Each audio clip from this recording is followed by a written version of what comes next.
নমস্কার বন্ধুরা, জন্মাষ্টমীর প্রীতি ও শুভেচ্ছা সকলকে জানাই। আমি আজ ননী গোপালের জন্য ননী তৈরি করব আর বাড়িতে ঘি তৈরি করব। আমি যেহেতু বাড়িতেই ঘি বেশিরভাগই তৈরি করি আর বাড়ির ঘিটা সত্যি দারুণ হয়। আর ননীটা আমি ফার্স্ট টাইম তৈরি করছি। তাও চলো দেখো কি করে করি। এই যে প্রথমে আমি দুধের সর কিছুদিন ধরে জমিয়ে রেখেছিলাম যে জন্মাষ্টমীর আগে এগুলো তৈরি করব বলে।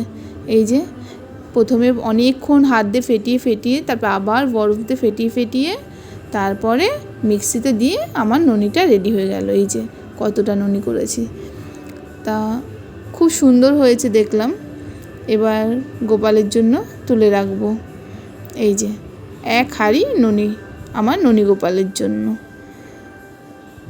কত সুন্দর হয়েছে না, ভীষণ সুন্দর হয়েছে সত্যি কথা বলতে। এখন আমি তৈরি করব ঘি। কড়াই বসিয়ে দিয়েছি। কড়াইটায় যেহেতু আগে আমি নাড়ু করেছি ওই জন্য একটু কালো কালো হয়ে গেছে। তারপরে দুধের সরটা যে আমি ফাটিয়েছিলাম সেইটাকে আমি কড়াইতে দিয়ে নাড়াচাড়া করব। এখন শুধুই নাড়াচাড়া করতে হবে যতক্ষণ না ঘি হচ্ছে।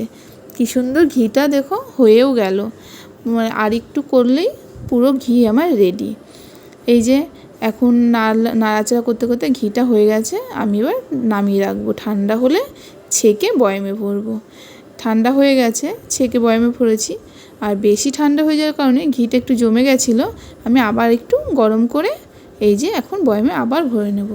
তো একবার তোমরাও চেষ্টা করো, বাড়িতে সুন্দর ঘি তৈরি করতে পারবে। আর সত্যিই দোকানের থেকে কিন্তু বাড়ির ঘিটা অসাধারণ হয়।